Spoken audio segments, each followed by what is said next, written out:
La noche de Adolfo Arjona. El programa más escuchado de la radio a esta hora.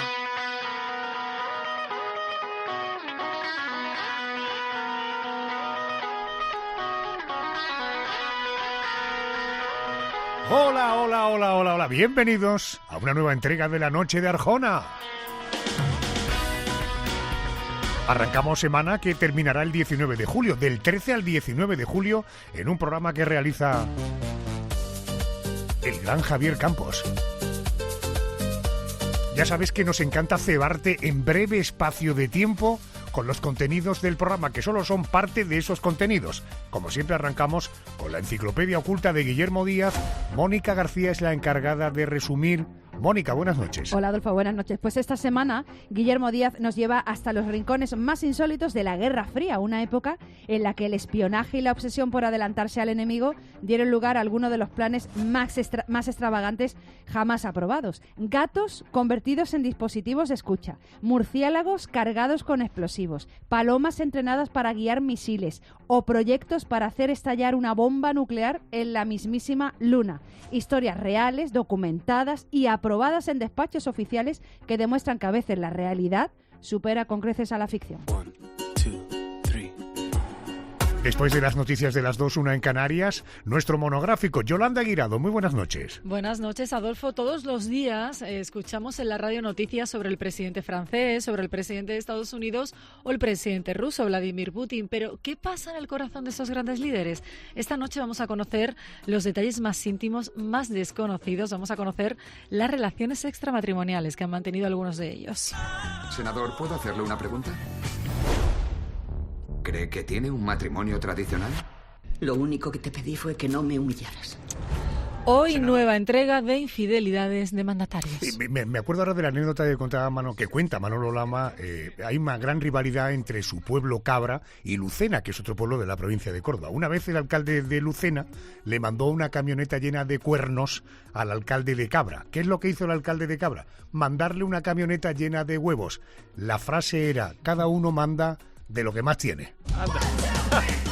Querido Pedro González, tú lo que más tienes es pellejo. Quiero determinar porque con este ejemplo que has puesto me ha dejado ojiplático. Bueno, buenas noches, Adolfo. Sobre el envejecimiento de la piel, como tú dices, y los hábitos que lo provocan, hay muchos mitos y leyendas. La clave es muy sencilla: cómo vivir más años, pero sobre todo cómo vivirlos mejor. Bueno, pues el doctor Ricardo Ruiz es uno de los dermatólogos más reconocidos de España, con más de 3 décadas de experiencia clínica, y esta noche pondrá luz en este asunto en La Noche de Arjona.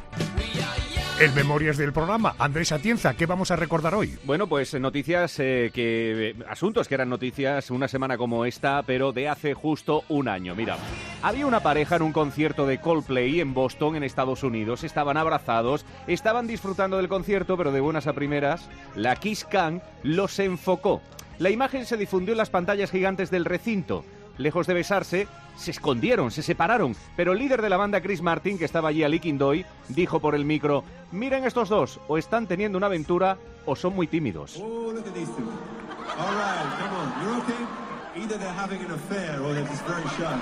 Exactamente lo que dijo, efectivamente. Exactamente. Pues todo el mundo, pero además literal, todo el mundo se enteró de que había una infidelidad de por medio. Y se cumple un año esta semana de ese asunto. ¿Tienen los oyentes la sensación de que el tiempo ha pasado rápido o ha pasado lento? Os he contado alguna vez lo que dice el ama de lo del alcalde de Lucena y de Cabra. No, nunca. 7 veces. No. Un momentito, no los ha contado. Esto es La Noche de Arjona. La Noche de Arjona. Efectivamente, de Arjona.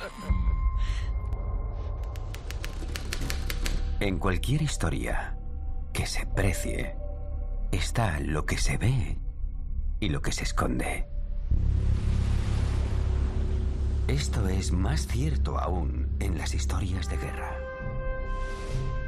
Hace 2 semanas terminamos la enciclopedia oculta con gallinas dentro de una mina nuclear. Puede que algunos oyentes pensaran: bueno, era la Segunda Guerra Mundial, todo el mundo estaba bajo una presión enorme, las circunstancias eran excepcionales, cosas raras pasan. Y tienen razón, cosas raras pasan. Lo que no esperaban es que pasaran todavía más raras en tiempo de paz. La Guerra Fría tiene una característica que la convierte en terreno especialmente fértil para la locura institucional. Es una guerra que no se puede librar abiertamente. No hay frentes, no hay declaraciones formales, no hay batallas con nombre. Todo tiene que ser secreto, encubierto, negable. En una guerra fría, es clave obtener pruebas de lo que está pensando el bando contrario. El espionaje es una de las pocas maneras de conseguir información directa acerca de lo que realmente se discute y se decide a puerta cerrada. Esa necesidad de operar siempre en la sombra, con presupuesto ilimitado y sin rendir cuentas a nadie, produce algo fascinante. Funcionarios con corbata que aprueban en reuniones con café proyectos que en cualquier otro contexto les habrían valido una evaluación psiquiátrica. Tomad nota de lo que esta noche vamos a repasar. Fracasados los intentos de los satélites espías y los agentes de campo, la agencia recurrió a una unidad gubernamental altamente clasificada de espías videntes por si ellos podían ayudar a localizar el avión desaparecido. Espías videntes. La CIA contrató a psíquicos para espiar instalaciones soviéticas con la mente. Y lo hicieron durante 23 años, 23. Alguien cobró un sueldo federal durante meses para entrenar palomas que guiaran misiles, y cuando el Pentágono necesitó responder a una afrenta norcoreana, movilizó helicópteros de combate, bombarderos estratégicos, 2 destructores, un portaaviones, y estuvo a punto de declarar el nivel de alerta nuclear para ir a terminar de cortar un árbol. Lo que esta noche vamos a repasar no es la historia de los locos, es la historia de los cuerdos, de los que tenían despacho, presupuesto aprobado y título universitario, de los que llegaron a sus conclusiones siguiendo una lógica interna perfectamente coherente que simplemente había perdido el contacto con la realidad en algún punto del camino. Y eso, querido oyente, es bastante más inquietante que la locura, porque los locos no tienen acceso a los archivos de la CIA, los locos no firman memorandos, los locos no disponen de portaaviones. Estos señores, sí. Batallas, misterio, investigación, historia, hechos insólitos, ocultismo, literatura, mitos y leyendas. La enciclopedia oculta. Guillermo Díaz, buenas noches y bienvenido. Buenas noches, Adolfo, ¿qué tal? Déjame que te voy a poner en contexto. Año 1962. La CIA y el Estado Mayor de los Estados Unidos tienen un problema. Quieren invadir Cuba, pero necesitan una justificación ante la opinión pública. Lo que proponen en un documento oficial, firmado por los jefes militares y enviado al secretario de Defensa, es esto: provocar ellos mismos una serie de atentados en suelo americano y culpar a Cuba. Guillermo, ¿qué contemplaba exactamente la operación Northwood? ¿Quién la propuso? ¿Quién la rechazó? ¿Qué nos dice sobre cómo funciona la lógica de los servicios de inteligencia cuando no hay nadie que les ponga límites? Mira, Adolfo, todo esto se puede leer, está desclasificado y colgado en los archivos de la web del gobierno norteamericano. Y lo que dice, en lenguaje, digamos, burocrático, perfectamente ordenado, es esto: los jefes del Estado Mayor proponen al secretario de Defensa una serie de operaciones de bandera falsa para crear el pretexto que justifique una intervención militar en Cuba. ¿Esto qué es? El Maine otra vez. Adolfo, lo que le hicieron a España, hundimos nuestro propio barco y hacemos la guerra de Cuba, pues lo mismo, otra vez, otra guerra en Cuba, otro Maine.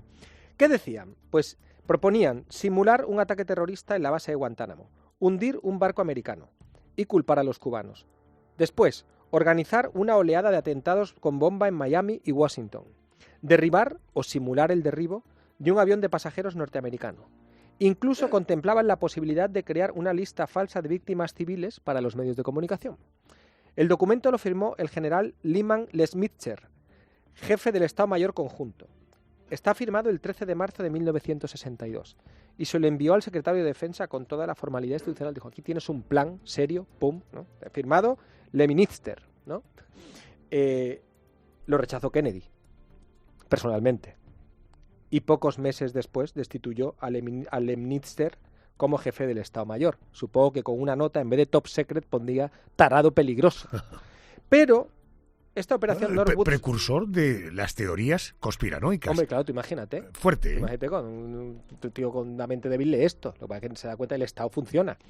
Pero esto sí es verdad, que nos dice que la diferencia del Estado de Derecho y algo mucho más oscuro a veces es que una sola persona en una habitación diga no. En este caso fue Kennedy.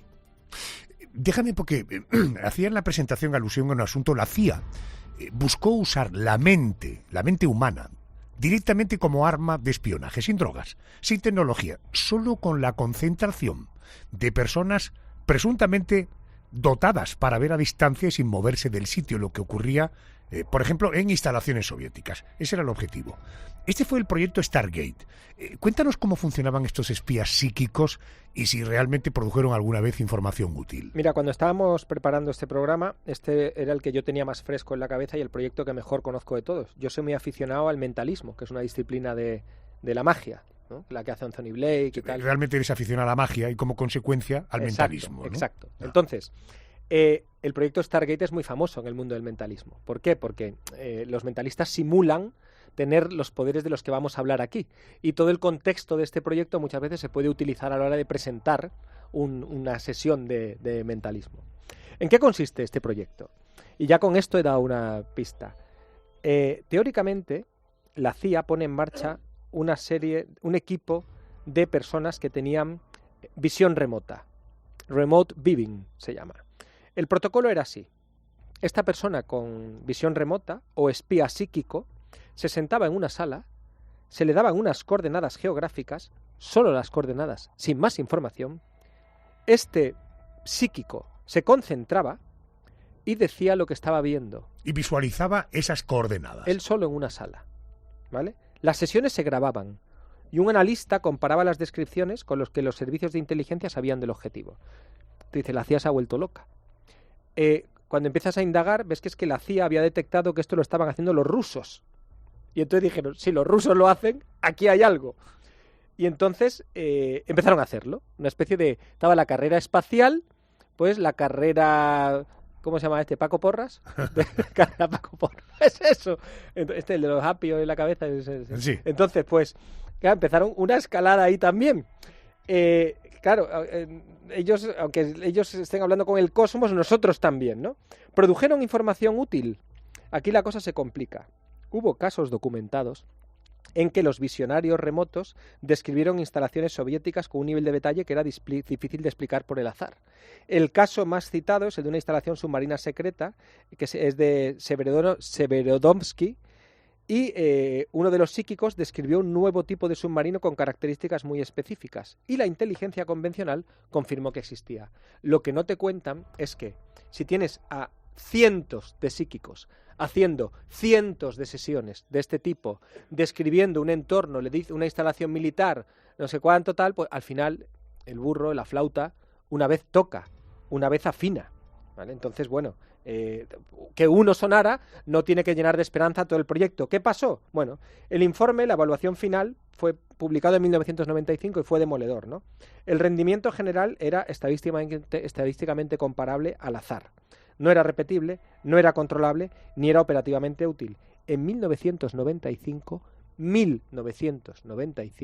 cerraron el programa de los espías psíquicos. 23 años, 20 millones de dólares y la conclusión fue, probablemente no funciona. ¿Sabe lo que más me preocupa? El probablemente. Antes de que existieran los misiles de precisión, alguien tuvo que pensar cómo hacer que una bomba acertara exactamente en su objetivo. Ahí aparece el psicólogo, siempre está el psicólogo. En este caso, Skinner, uno de los científicos probablemente más respetados de su época, que propuso una solución que nadie esperaba. Sistema de misiles guiados de Skinner. ¿De qué va esto? Pues mira, el padre del conductismo. Todos los psicólogos que nos están escuchando les suena a Skinner. El inventor de la caja Skinner, el hombre que demostró que la conducta de cualquier animal, incluidos los humanos, puede moldearse con el estímulo positivo, refuerzo negativo, tal, ¿no? Luego Pavlov, famoso con el perro, pero es Skinner quien describe toda esta conducta, ¿no? Un tipo serio, con publicaciones serias, en una universidad muy seria y con una reputación muy seria. En 1944, él le presentó al ejército americano este plan: meter 3 palomas entrenadas dentro de la ojiva de un misil. Frente a cada paloma, una pequeña pantalla táctil. En esa pequeña pantalla se proyectaba la imagen del objetivo captada por una cámara frontal del misil. Las palomas habían sido entrenadas mediante refuerzo positivo, la obsesión de Skinner, para picotear en el centro de la imagen del objetivo. Por tanto, si la imagen se desviaba del misil, la paloma desviaba su pico, porque quería picar en el centro de la imagen. Si el misil se desviaba a la derecha, la paloma picoteaba a la izquierda. El sistema detectaba el picoteo y corregía la trayectoria. 3 palomas para redundancia. Si una fallaba o se ponía nerviosa, cosa que puede pasarle a cualquiera que va dentro de una ojiva de un misil nuclear. A mí me pasa con frecuencia. Claro, y también las otras 2 seguían guiando. Skinner construyó el prototipo, lo testeó. Las palomas funcionaban, Adolfo. La precisión era notable. Y el ejército rechazó el proyecto. ¿Por qué? Pues porque los ingenieros y militares no se podían tomar en serio la idea. Textualmente, en el informe de rechazo decía que el comité no se podía imaginar la aprobación de un sistema de armas basado en palomas. No era un problema técnico, era un problema de credibilidad. Oye, esto funciona. Tienes razón, Skinner. Pero, tío, como el enemigo se entere que estamos poniendo paloma en los misiles, perdemos la Guerra Fría. Poco viril, poca testosterona tenía esto, ¿no? Bueno, ahora escucha esta porque sí que llega uno a la conclusión que conviene no tomar ginebra caducada. Fíjate, en plena Segunda Guerra Mundial, el dentista americano Little Adams tuvo una idea que le pareció brillante, que convenció al ejército. Atar pequeñas bombas incendiarias a murciélagos, meterlos en contenedores y lanzarlos sobre las ciudades japonesas. ¿Cómo de cerca estuvo la bomba murciélago de convertirse en un arma real? Vas a alucinar. Little Adams, que no era un excéntrico, no era un loco, era un dentista respetado con contactos en Washington, y su idea, aunque es muy descabellada, tenía una lógica interna impecable. Las ciudades japonesas de la época, en la Segunda Guerra Mundial, estaban construidas principalmente con madera y papel. De manera que un incendio coordinado en miles de puntos simultáneos sería devastador y casi imposible de controlar. Y los murciélagos, que se meten a hibernar, a dormir, en cualquier hueco oscuro, se colarían solos en áticos, desvanes, espacios entre estructuras, antes de que las bombas, que llevaban atadas según el plan, detonaran con retardo. Es decir, atas una bomba con un temporizador, sueltas a un murciélago y el murciélago se va a dormir donde los murciélagos se van a dormir, que son estos recovecos, y la ciudad se incendia. Esa era la idea. Y, por cierto, todo a la vez, sin posibilidad de evacuación, en puntos totalmente insospechados, originándose los incendios. Adams le escribió una carta a Eleanor Roosevelt. Eleanor Roosevelt se la pasó al ejército. El ejército creó un programa secreto, le puso un nombre código, el proyecto X-Ray, rayos X, ¿no? Y empezó a trabajar con millones de murciélagos de cola libre capturados en las cuevas de Texas y Nuevo México. Los tests fueron alarmantes. En una prueba en la base de Murcock, en California, varios murciélagos se escaparon, el murciélago, pobre mío, con sus bombas sin detonar. Y se fueron a dormir debajo de los hangares de la propia base americana. Adiós. Y los incendiaron. La base ardió parcialmente por sus propios murciélagos. A pesar de eso, el programa siguió adelante durante 2 años. Los cálculos militares concluían que una incursión de murciélagos bomba sobre una ciudad japonesa podría generar 4 veces más incendios que los bombardeos convencionales, costando una milésima parte. O sea, 1 millón de murciélagos costaban 2 aviones. Entonces, ¿por qué no se llevó a cabo el proyecto Rayos X? No fue la lógica lo que lo descartó, fue el calendario. En 1944, el proyecto Manhattan, la bomba atómica, ya estaba en marcha. Y cuando el general responsable del programa de murciélagos se enteró de que existía la bomba atómica, pues cerró el proyecto. Pero imagínate, Adolfo, que Hiroshima y Nagasaki, en vez de sobrevolarlas el Enola Gay, las hubiese sobrevolado Batman. Fuerte, fuerte. Pues agárrate a lo que voy a contar ahora. Años 60. La CIA necesita escuchar conversaciones en la embajada soviética en Washington. Alguien, en alguna reunión, naturalmente con café y corbata, propone lo siguiente: operar quirúrgicamente a un gato doméstico para implantarle un micrófono en el oído, una antena en el rabo, en la cola, y un transmisor en el pecho, y soltarlo cerca del objetivo. Este proyecto se llamó Proyecto Acoustic Kitty. Fuerte, ¿eh? De Batman a Catwoman, vamos, Adolfo. Mira, esto es la leche. Esto es buenísimo. Proyecto Acoustic Kitty, aprobado. Es lo primero que hay que entender. No fue rechazado. Fue aprobado, Adolfo, ¿vale? O sea, hubo un montón de gente que dijo, esto merece la pena pagarlo. La operación duró varias horas. La operación fue un éxito, ¿vale? Los veterinarios de la CIA abrieron al gato. Le implantaron un micrófono en el canal auditivo. Pasaron un cable hasta la base de la columna. Colocaron el transmisor en la cavidad torácica y convirtieron la cola en una antena flexible. El gato era técnicamente un dispositivo de escucha con pelo y bigote.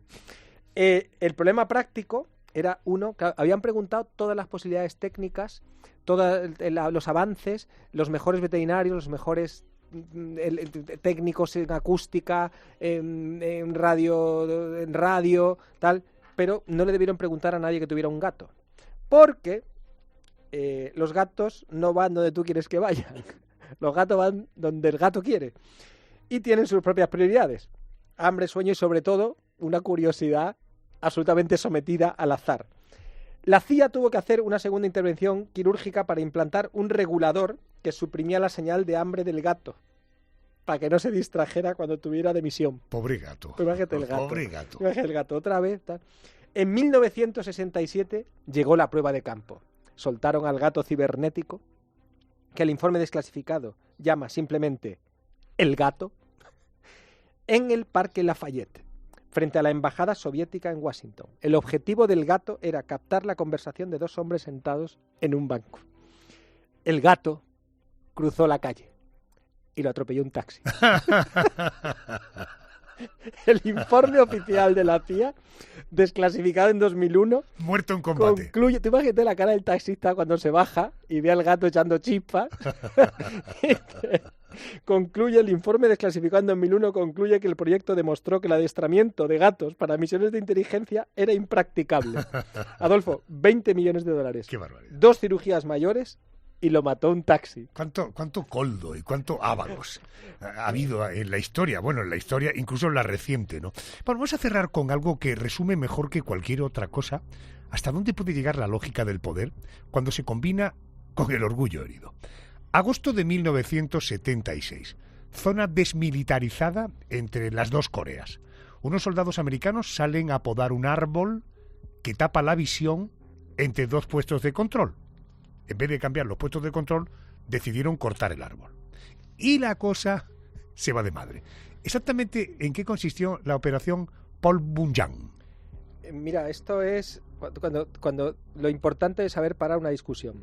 Fíjate, Adolfo, 18 de agosto de 1976. 2 oficiales americanos y un grupo de soldados surcoreanos entraron en la zona desmilitarizada entre las dos Coreas para podar un álamo que tapaba la visibilidad entre dos puestos de observación de Naciones Unidas. Era una tarea rutinaria, de mantenimiento. Llevaban hachas, sierras, supongo que una gorra, una Coca-Cola, cerveza. Los soldados norcoreanos se acercaron y se les ordenaron que pararan. El oficial americano, el capitán Arthur Boniface, les explicó que era una operación rutinaria autorizada. Los norcoreanos insistieron. Y entonces, sin previo aviso, los soldados de Kim Il-sung atacaron al grupo con las propias hachas y porras que los americanos habían llevado para cortar el árbol. Mataron al capitán Boniface y a otro oficial, el teniente Mark Barrett. Hirieron a varios más. El incidente llegó a Washington en cuestión de horas. Y la respuesta americana fue desproporcionada de una manera que, bueno...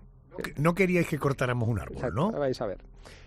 Se llamó la Operación Paul Bunyan, que lleva el nombre del leñador gigante del folclore americano. Yo le llamo Bunyan por el rollo coreano. No, es el leñador gigante. 3 días después, los americanos vuelven a cortar el álamo. Pero esta vez, en vez de hachas, mandaron 110 soldados de ingeniería con motosierras, escoltados por más de 800 soldados de infantería americanos, 27 helicópteros, artillería posicionada en la frontera, bombarderos B-52 desde Guam sobrevolando la zona desmilitarizada, un portaaviones, un destructor y 4 fragatas reposicionadas en la costa norcoreana. El nivel de alerta nuclear americano en la región subió un grado. Todo para cortar un árbol. Tardaron 42 minutos. Los norcoreanos observaron la operación en silencio desde su lado de la frontera. No hicieron ningún movimiento. Kim Il-sung envió posteriormente lo que en diplomacia coreana se consideró una disculpa, una nota diciendo que el incidente había sido lamentable. El árbol fue cortado. El tocón sigue ahí. En la zona desmilitarizada entre las dos Coreas hay un monumento al capitán Boniface junto a lo que queda del árbol por el que murió. Y la operación tuvo un coste absolutamente millonario. Bueno, esta noche hemos recorrido el lado lunático de la historia reciente. Palomas, murciélagos, gatos, psíquicos, un árbol. Todo esto ocurrió. Todo tiene archivo. Todo tiene sello oficial. Así que la próxima vez que alguien os diga que Mortadelo y Filemón no existen, recordarle el zoo secreto de la CIA y otras locuras de la Guerra Fría. cosa cerco non lo so, ma so. Un poquito de ternura, Guillermo, gracias, hasta la semana que viene. Hasta la semana que viene, todo sea por el gato. Che trovo io.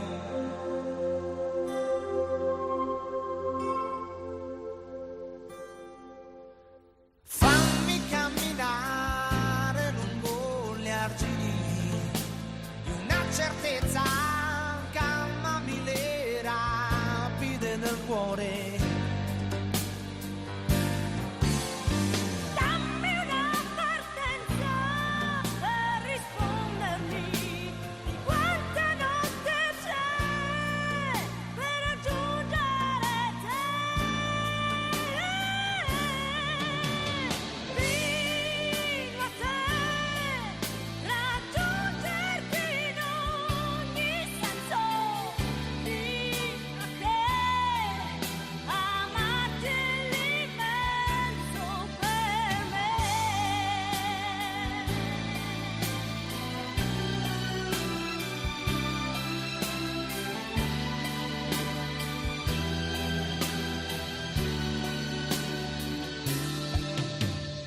E anche se qualche volta so di esagerare un po', quando corro la mia vita, che più forte non si può, anche se la mia testa è un via vai di fantasie, troppo perse, troppo lieve, posso farcela con te.